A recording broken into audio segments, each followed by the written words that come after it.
Good morning and welcome to The Professional Artist. I'm your guest host, Lazarus Chernik, and you're listening to the United Public Radio Network on 107.7 FM out of New Orleans. This is simulcast on YouTube and Facebook and wherever great art is sold. Um, so today I'm going to talk about how studios are run.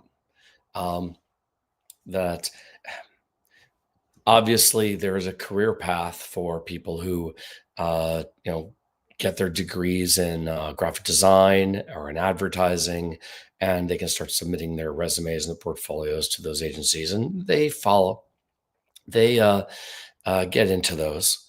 But the vast majority of people who are interested in art as a career have no idea how to do that. I've never been a part of it, never seen it.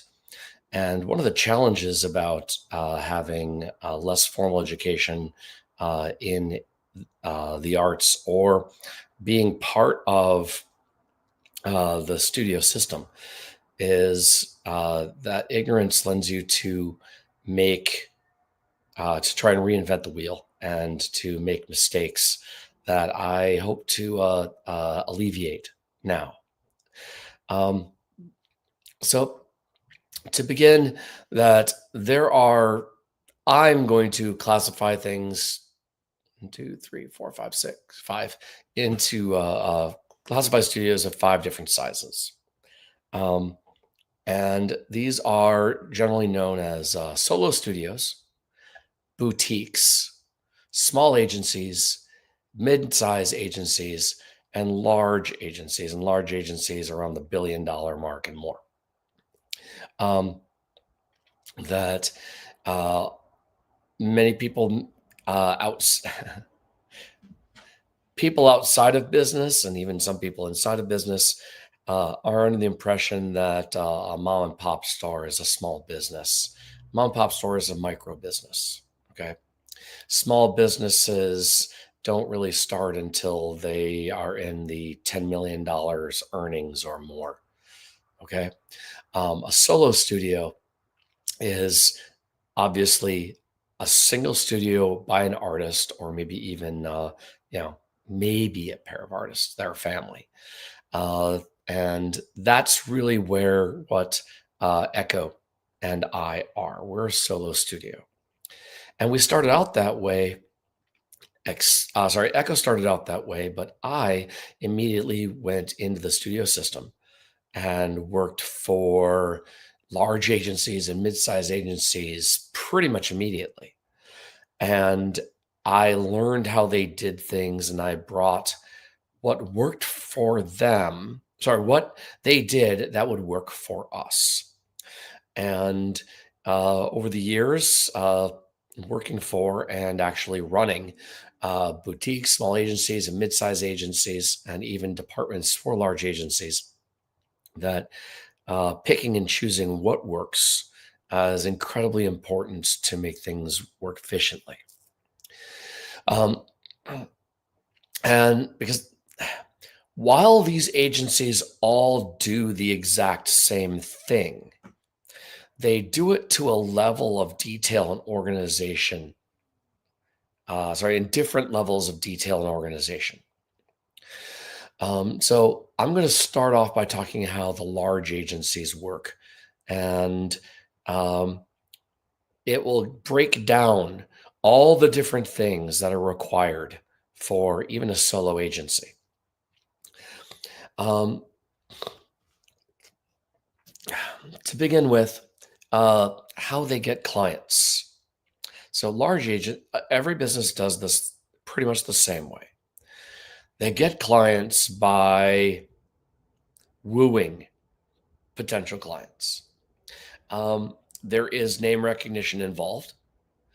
The difference between the solo agencies is that the solo agencies, you have to plaster your business card around, post flyers around, and hope that your name gets around and passed on from work that you do that's good. Large agencies, that there are actually businesses that do nothing but link large clients to large agencies. There's so much money involved that no one wants to make a mistake. So let's give, some multi-billion-dollar corporation or trillion-dollar has to spend money on a campaign to, keep themselves afloat, to promote new projects. Sorry, there's a train here passing by. And they're going to be spending $100 million a year on this campaign. And they need that to generate or really support their entire business model. Huge amount of money involved, lots of jobs involved, lots of vendors involved. I mean, there's huge stakes involved in this. And rather than, going simply by reputation, that they will hire an agency that will do that for them. And that agency will already knows all the big players involved. Okay. All the major studios. And the agency will try and develop a relationship with these businesses to hear about these jobs. And then comes, and if they're selected to participate in this, bidding for the job process, then a whole slew of things happen. The agency has to provide all their financials and their org chart and all the things that their business is to prove that their business is, 1, stable, 2, well managed, 3, is not going to, is going to be able to handle the work or grow appropriately to handle the work. And lastly, be able to actually produce the quality of work. So while all that documentation is handed over, the agency is also then encouraged, and many times is mandatory, to put together pitches, creative pitches on exactly how they're going to handle, how they're going to present this entire campaign. Okay, how they're going to handle their client. What is the creative? And this, the agency does completely out of pocket. They do it out of their own cash. So they have their own people come together and create multiple creative campaigns. And then not just the creative an idea, like, here's a jingle or here's an ad. No. They will create a commercial, the jingle, the ad, the actors, and they'll shoot the commercials. They'll break it out into all the different web ads it's going to be, and all the different magazine ads and package designs, and how it's going to reflect, menu designs, how it's going to reflect through the entire aspect of the campaign, because it's $100 million they're bidding on. Okay. And they will then present these campaigns to the client. And the clients are going to pick who they want to work with based off of the creative and the documentation. Because someone can come up with a great idea, but they may not trust that they'll actually be able to execute it. Does this agency have the connections to reach every every radio station in the country? Do they have the connections to put it in, every magazine in the country? And this is where the mid-sized small agencies, boutiques, why they can't land those massive jobs, because they don't have that reach. They don't have those connections. Um, and then the client will settle and they'll select one of the agencies, and they may not even select one of the campaigns. They might just select the agency and say, you know what? We didn't really like any of your campaigns, but you showed that you were creative enough to come up with a lot. And we think that that you look like a stable business that will be able to produce what we need. Now come up with 5 more in the next 2 weeks while we sign all this paperwork. So that's how the work is assigned. Some of artists out there listening might recognize that there are things called illustration agents. Um, an illustration agent is someone who has connections with people who are looking for art, and they have connections with artists, and they help make this arrangement and connect people. And while the artist themselves doesn't have to provide their financials to the agent, and they don't have to produce it, the agent has done their due diligence and researched and investigated the artist to make sure that they can deliver the work on time, they can produce the quality of work consistently, and that they're going to work with the client professionally, um, and not be flighty or make those types of mistakes. um, and so there's absolute parallels from the highest level down to the lowest level.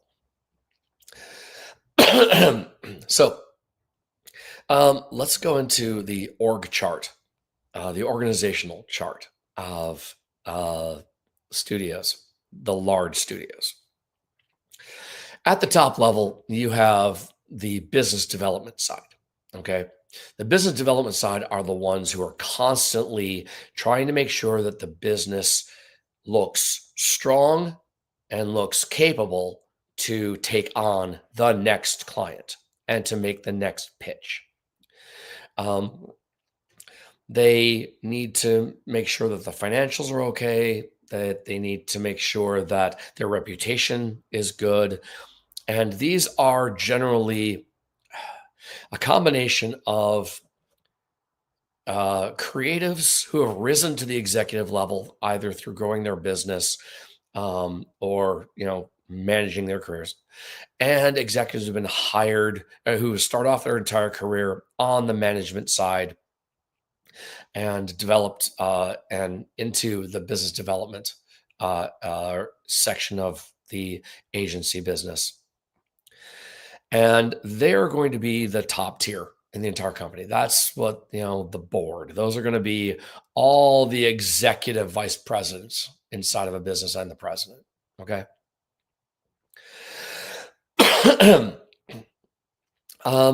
Now, there's also a section called operations. Operations is everything related to how the business actually works. And operation includes all the creative aspects as well as all the administration aspects. Okay. So you think of org charts, you immediately start off with business development up top, and then operations is second. You will have often a president of operations or an executive vice president in charge of operations, who is independent of the business development side, usually. Actually, I don't know usual. I don't know enough agencies, but I will say that in my experience, they usually don't have anything to do with the business development outside of, supporting everything that business developers want to do. Under operations, okay, and again, operations is a business aspect. You then have then it splits into the general administration of the business and the generation of all the projects. And under general administration, you include things like human resources and bookkeeping and financials, uh, IT and IS, information technology, information security, all the technical people, building maintenance, and cleaning, groundskeeping, all those things that are day-to-day things that need to be managed over the business, but are not part of what the business produces. Okay. Shipping and things like that. Then you have the project management side. Under the project management side, you have the project managing executives. The project managing executives, um, some of which one tier will be part of the business development side, and others will be those that work directly for business development.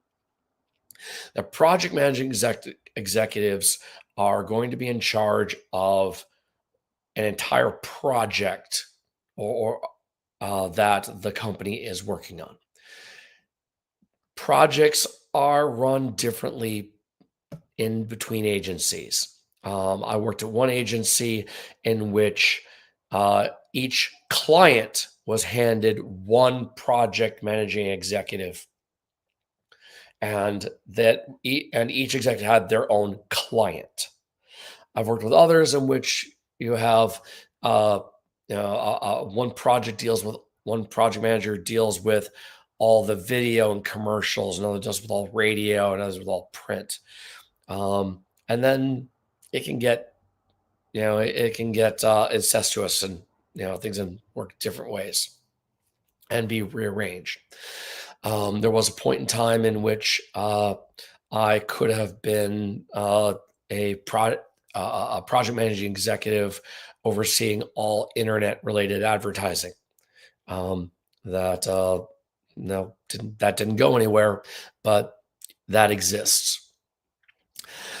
Under the project managing executives, now we have the creative directors who are going to be in charge of aspects of a large campaign.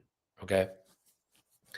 Campaigns in that size usually will have so many different aspects to it. You'll need more than one creative director. You might have one senior, you might have one VP creative director who all the others have to answer to.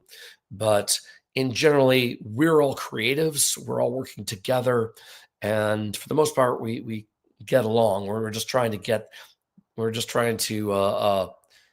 make sure that the vision of the campaign works for the client. Now, the creative directors, are the ones that will create these pitches for winning the projects. And in some cases, that if a creative director's campaign actually gets selected by a client, then that person gets put in as the senior project man, as the senior creative in charge of it. Does not always work that way, but it can. There are also creative directors who are writers instead of artists. And there are creative directors who are video directors, video producers. There's a weird title differences in how video and film productions are made, and everything else. The art underneath the creative directors are art directors. So a creative director will say, okay, here is the campaign idea of a pink elephant, and that says this funny line. Now we need to take this pink elephant and this funny line, and we need to turn it into a package design. You, art director, will do the package design. Art director 2, we need this to be a print ad campaign. Art director 3, we need to turn this into internet ad campaigns that animate. Each of the art directors are in charge of a feature of them. Okay. And it's all coordinated and approved by the creative directors, which are all managed and approved by the project managing executives. And, this is it is a team project. This is how teams work. Um, after, for instance, the art director will have the art director of the internet ads, for example, will have say, okay, this is what the internet campaign will look like. Here's what it looks like in landscape. Here's what it looks like in vertical. Here's what it looks like as a square. Here's what it looks like animated in a particular way or a YouTube thing. It'll then be okay. That's been approved. Now we need 500 of these, and of these 500, 450 are going to be unique dimensions. So instead of 1,000 by 200, you're going to need some that are 980 by 180. You're going to need some that are 1,100 by 772, different dimensions. Some are going to need to be faster and slower.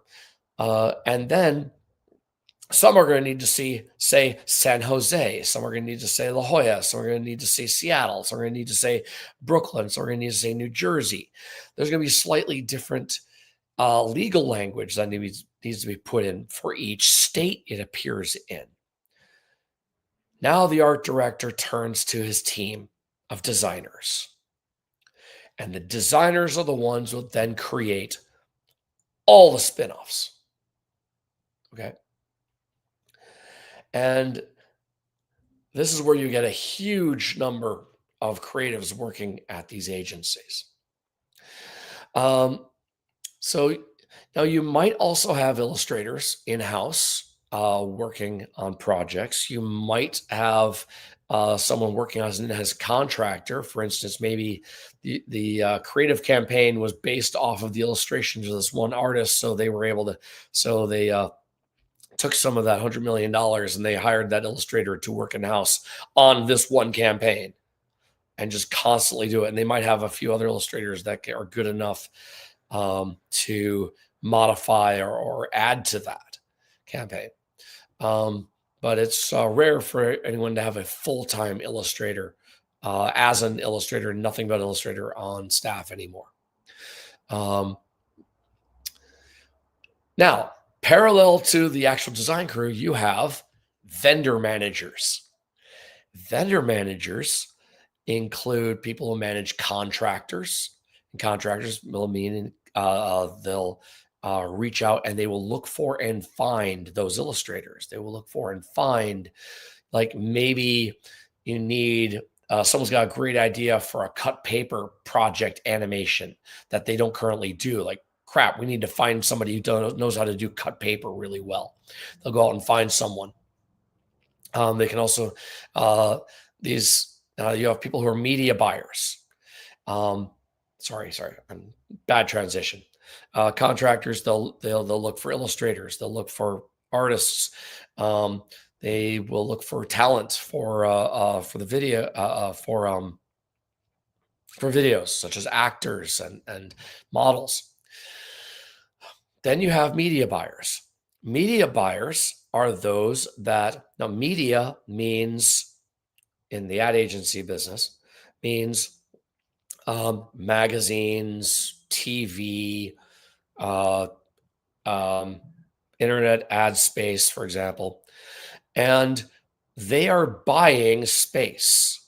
Their job is to hunt down the correct magazine and buy a full page ad or a quarter page ad or a half page ad.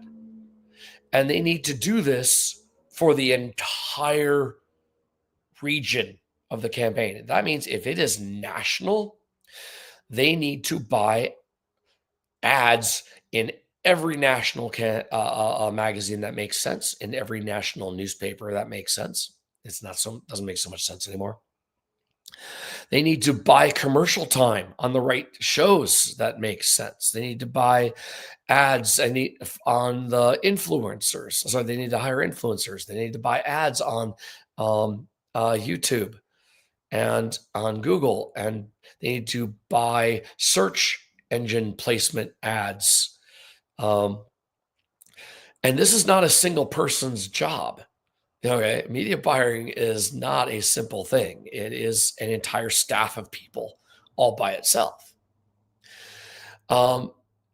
And then you have production managers. And production managers are the ones who make sure everything gets printed and delivered. For instance, you need to have billboards across the country, all with this ad. Well, who's printing up the vinyl artwork and who's delivering it and who's actually painting it, pasting it up onto every billboard across the country? That's your production manager's job. Sometimes they can have different titles than production manager, but that if you want to have a vehicle wrapped for inside every major city and have that driven around, well, the production manager has to they're the ones who have to find the vehicle, buy it or rent it, pay, get it wrapped, and and then coordinate with the contractor and the media buyer on the people who are going to be driving it around and where it's going to be parked and all these things. Again, production manager is an extremely important job, and it requires a lot of help. There are people who, and they will often use contractors to help. So with media buyers, for instance, a media buyer might not, they won't coordinate and buy every single magazine personally. They will call up the company that publishes 200 magazines, and they'll just say, okay, I need to be in these regions and I need to reach this demographic of people. And I'm going to spend $20 million on ads, across that entire place. Show me what I can get for that. And let's, manipulate, make sure I get the largest placement ads possible in these. And the publishing companies will help them. Publishing companies will say, okay, yes, so we have these magazines for women, these magazines for men, these magazines for homemakers, these ones for fishermen, these for athletes.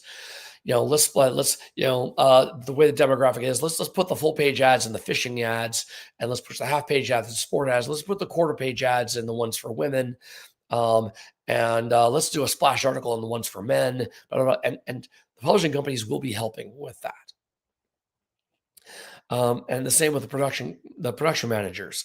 They're going to call up a printing company that specializes in billboards, who specializes and then say, we need billboards and all this. That company will handle it. But the production manager doesn't deal with just them. They also now deal with the vehicle wraps and getting the handouts. You want somebody to be have a booth in the middle of Times Square, with umbrellas and clowns and passing out flyers and kazoos. The production manager has to make sure all those things get done, while the media buyer deals with the licensing and the space, and the contractors go and make sure that they get contract managers make sure that they hire the staff to do it. Okay. Extremely powerful, important jobs for these things that people don't think about. And yes, production managers will work with the designers, but they're not going to be giving instructions to the designers. They'll be giving specifications to the designers. I'll say the vehicle wrap, from the company needs to be these dimensions, and they'll then that actually to the art director in charge of the project. The art director will then, feed it to the designers who will lay it out. Then it'll get approved. They'll put through the production manager, and it'll get sent out. And then you have the account managers. The account managers are by far the largest percentage of people inside of an agency, because a company that is able to spend $100 million on a campaign is not going to have a single person who's in charge of every single region, because regions are different. What people are interested in buying in California is different than in Texas, is different than in Iowa, which is different than in Miami. So they'll have regional managers that will know those regions and what sells best. Brief story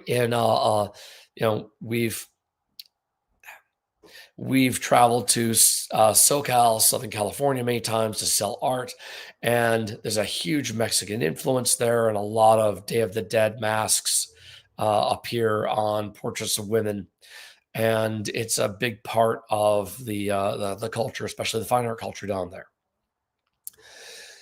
Had a gentleman show up at the gallery up here north of Seattle from Los Angeles, and he looked at all these women and he said, "Oh man, you could be making so much more money if you put Day of the Dead masks on these women." And I had to politely tell him, I said, "That won't work here. This is that only works in SoCal because of the Mexican influence. There's nowhere near enough Mexican influence up here, and nobody cares about that here in Seattle." And he was shocked. He gave a really weird look, like, "Really? What? Like, well, what works up here?" And I said, "Octopus." He's staring at me like, "What?" I said, "Yeah, the Pacific, the Great Pacific Octopus is the biggest thing of influence up here." And at that exact moment, a woman walked in with a short sleeve shirt and started looking at the art and looking at the women. And I leaned over and said, "Excuse me, miss, um, but are you local?" She said, "Yes." I said, "How much do you love octopus?" And she grinned and pulled up the corner sleeve, shoulder to shoulder. She had a half sleeve of a giant red Pacific octopus on her shoulder. She's like, "Oh my God, I love octopus." And he just stared at her. And like he had never seen an octopus tattoo in his entire life. And his brain was not functioning. And he said, "Oh, I didn't know it wasn't universal."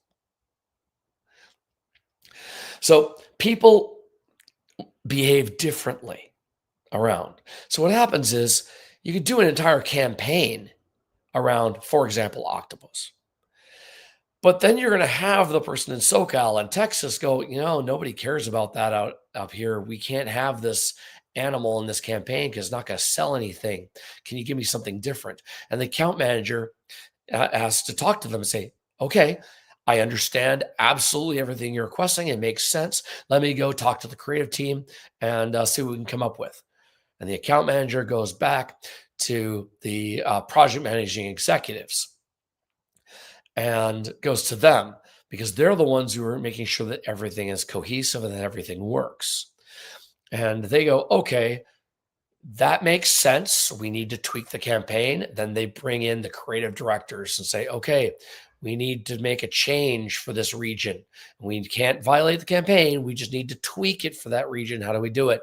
And everything cascades down, and that region and that is made happy. And that account manager looks like gold for solving that problem.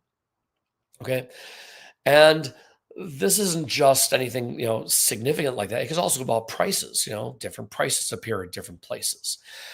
Different magazines are different places. Sometimes there aren't enough magazines or there aren't enough billboards or there aren't enough things, or maybe it's on the coast and there's opportunities for like putting ads on surfboards that don't exist anywhere else. And so they tell the account manager, like, "We really should be advertising surfboards.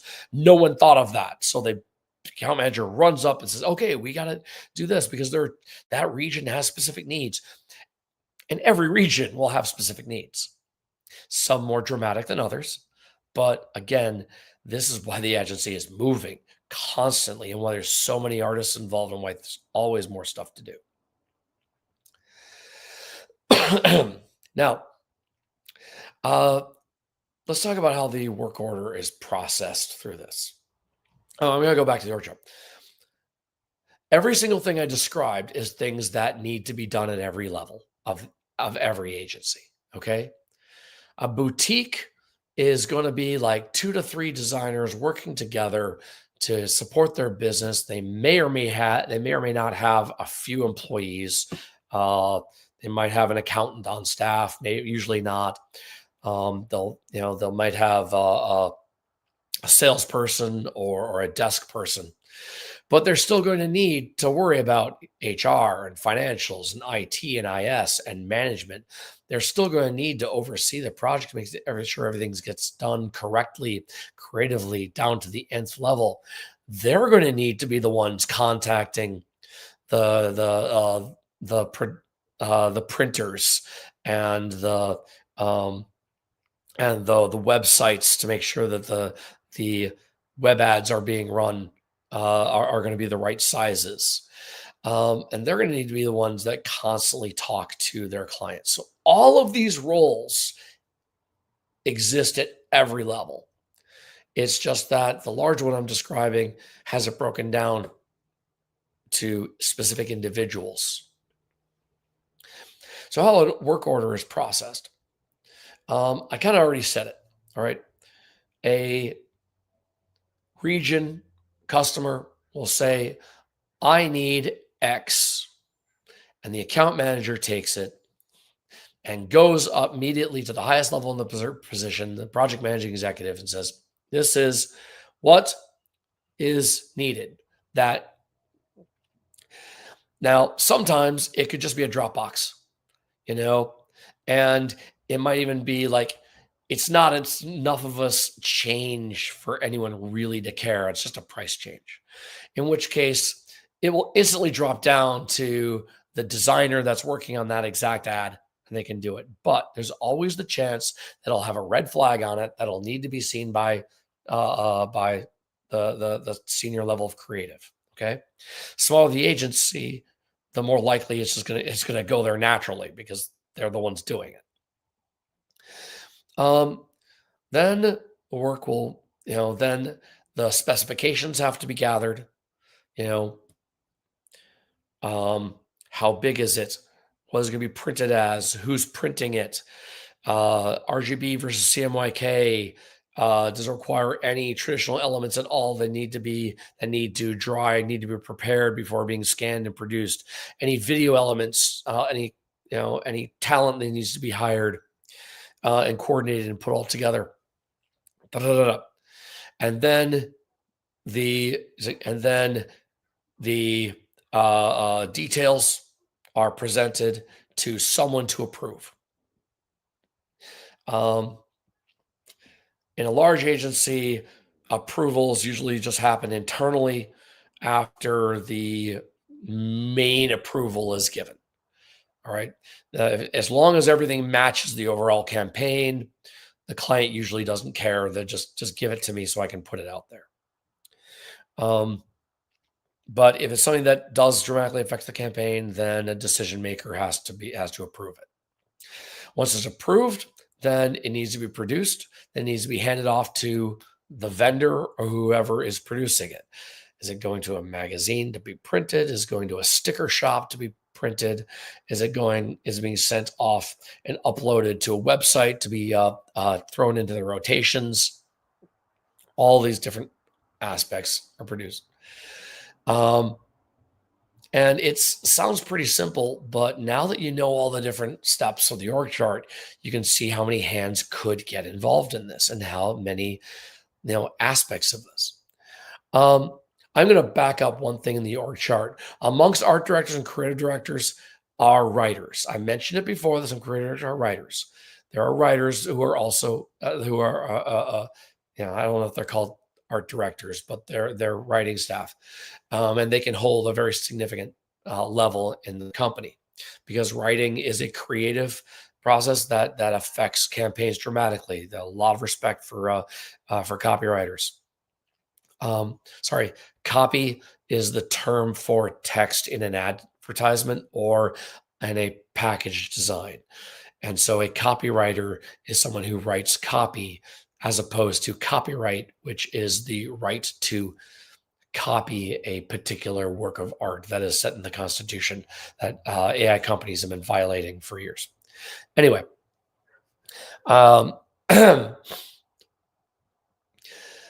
this works the same for a single artist, okay? The difference is in where the negotiation happens. That the negotiation happens for a large agency up front. They're given a budget. You have $100 million. Everything you do must fit within that $100 million. Solo clients usually, in smaller businesses, usually just want to pay per project. So every project itself has to be bidded on and all the pricing has to be coordinated. Also, the less the design studio does, the more the client will have to do themselves. So they might have some marketing director internally who knows who's going to manage which magazines are going in or which websites are going in, and they will act as their own internal account manager and media buyers and production managers. And of course, micro businesses like mom and pops, mom and or pop is going to be doing that themselves. um,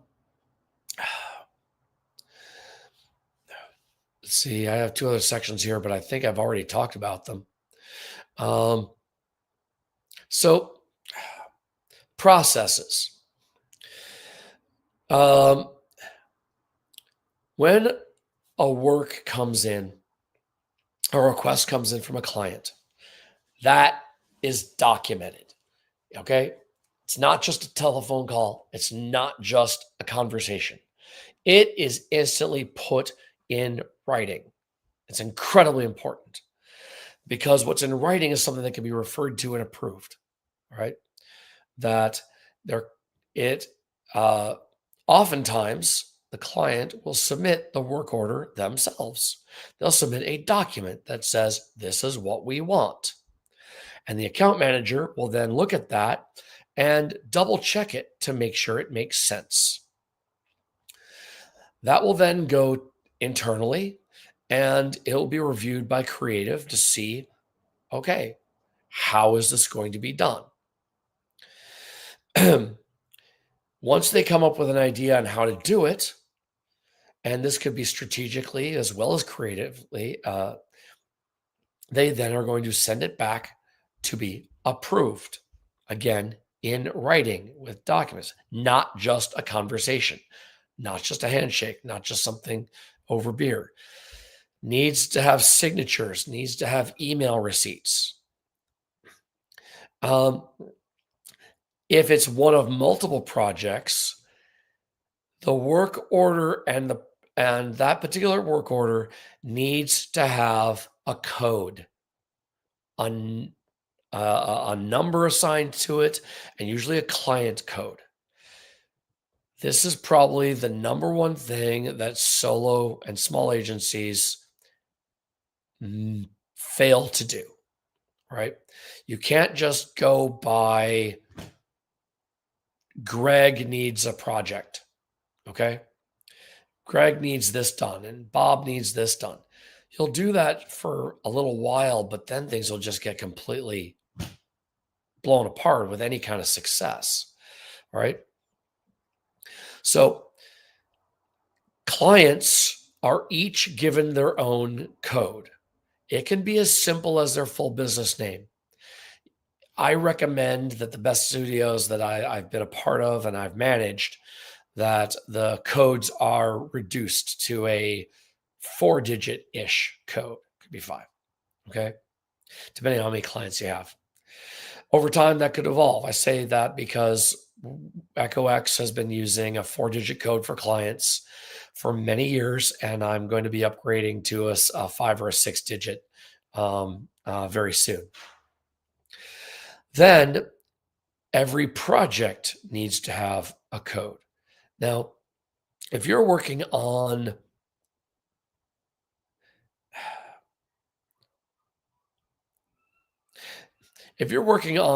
a widely creative project that is going to be unique to all the other projects for the same client, you should give that a subcode.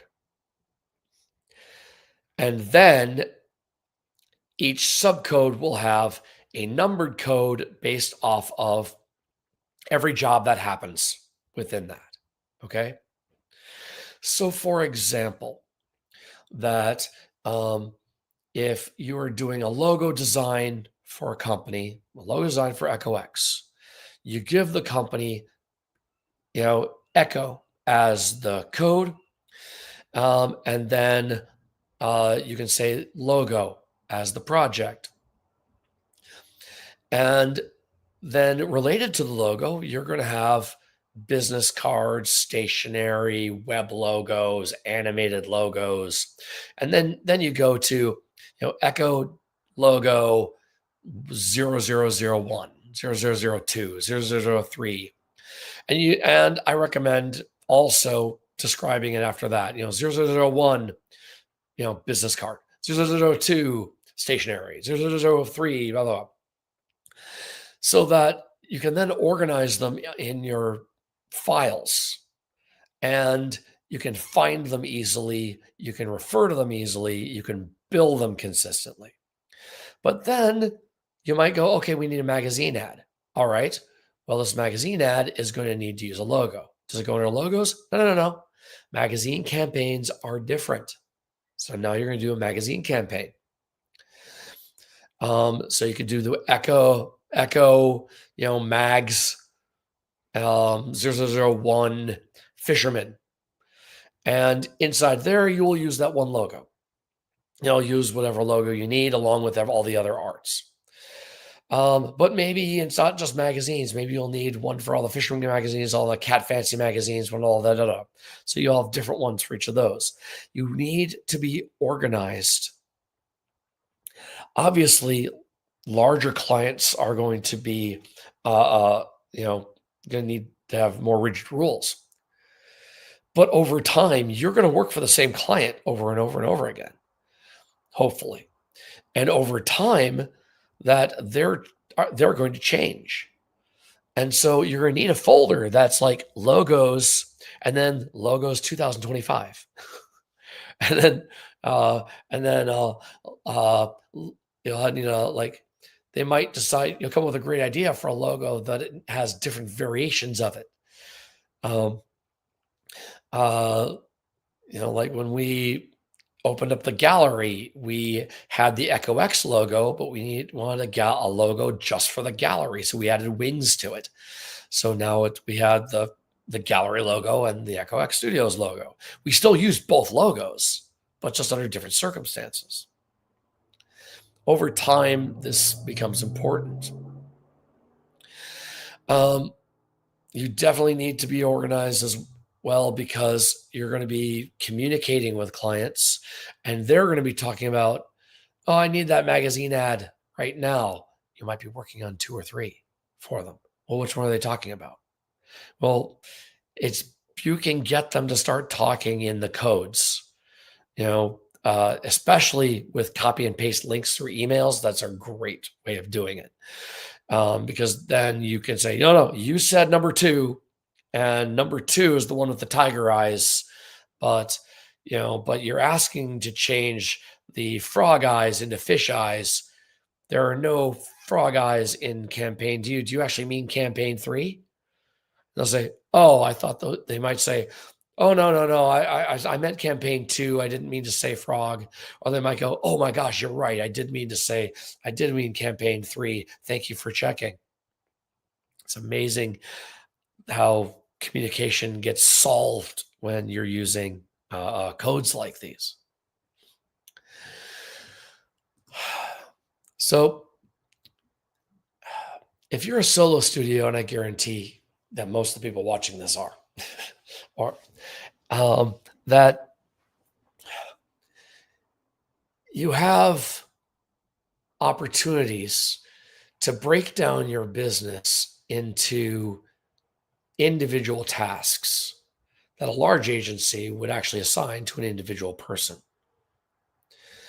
When you think of it like that, who would be the one doing this? Okay. That think about what would make their life easiest. If you have 100 account managers, 50 designers, 20 creative art directors and writers and copywriters and creative directors and overseers and contractors, project codes are incredibly useful so that everyone is working seamlessly together on the same thing. Oh, I didn't even bring up the lawyers. Oh my gosh. Yeah, lawyers get involved at every level, including the creative process, including copywriting, especially when I was doing pharmaceutical advertising. Every single job went through the Uh, every time anyone touched a file for an advertisement for a or a package design for a medication, it instantly went through the lawyers to make sure not a single letter was changed. Invariably, every time I went to a lawyer, some lawyer would then find something that they think should be changed. It would be changed again. And this comes to the next thing, next aspect of business, best business practices. Um, every change gets a new file code. Okay. If I'm working on Echo Magazine 6 and the client has asked for a text change in it or an image change in it, well, then we're going to have to go Echo Magazine add 6 dash 02 dash 03 dash 04 every single time, because I guarantee you every single project will have a point in which you'll need to revert back to a previous project. Related to this, for digital files, obviously traditional, it's pretty much impossible, but for digital files, you really, really, really need to save every layered version. Okay.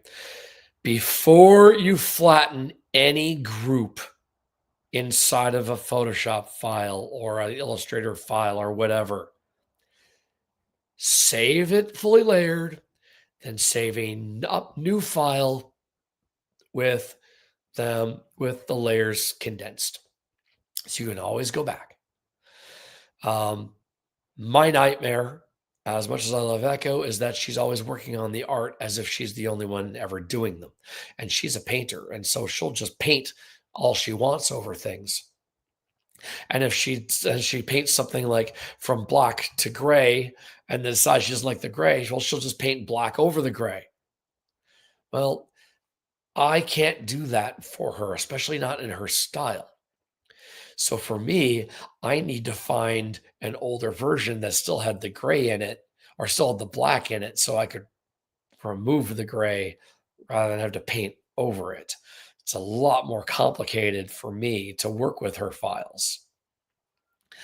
Um, so if you were in, and that is only because I'm used to working in a studio with many people, and then everyone needs to have access and everyone needs to produce out of the same files.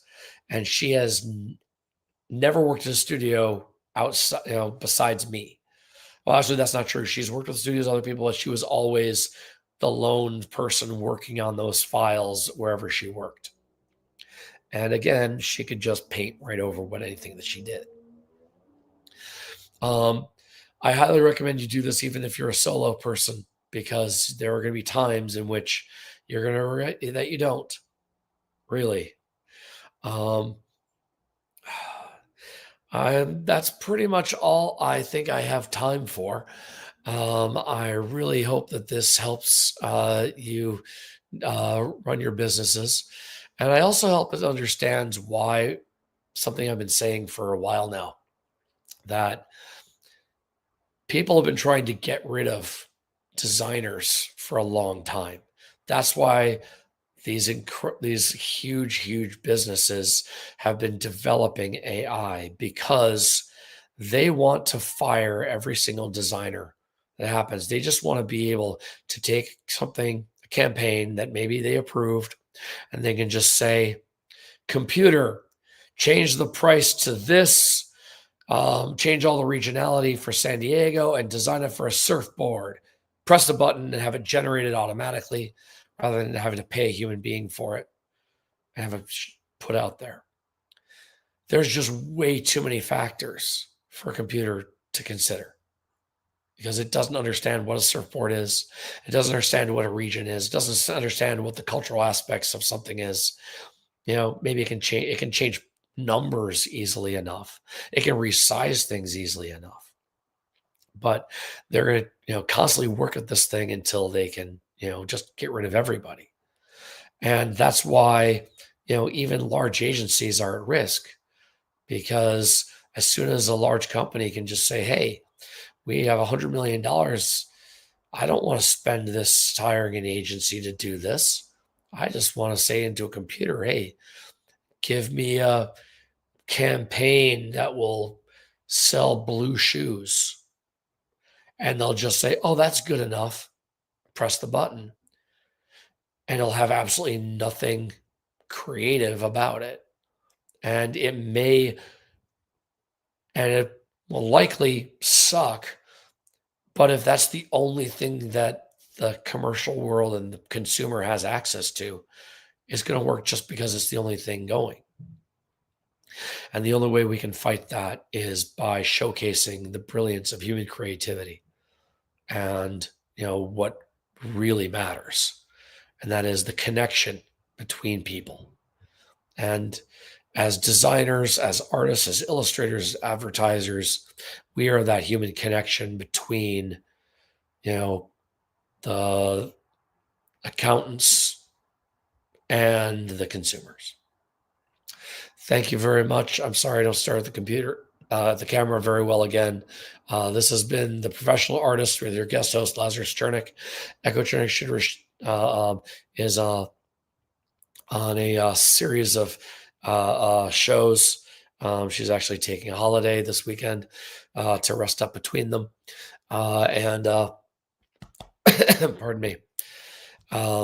You have been listening to 107.7 FM, the United Public Radio Network out of New Orleans, simulcast on YouTube, Facebook, and I'll come up with a better tagline after that. Thank you.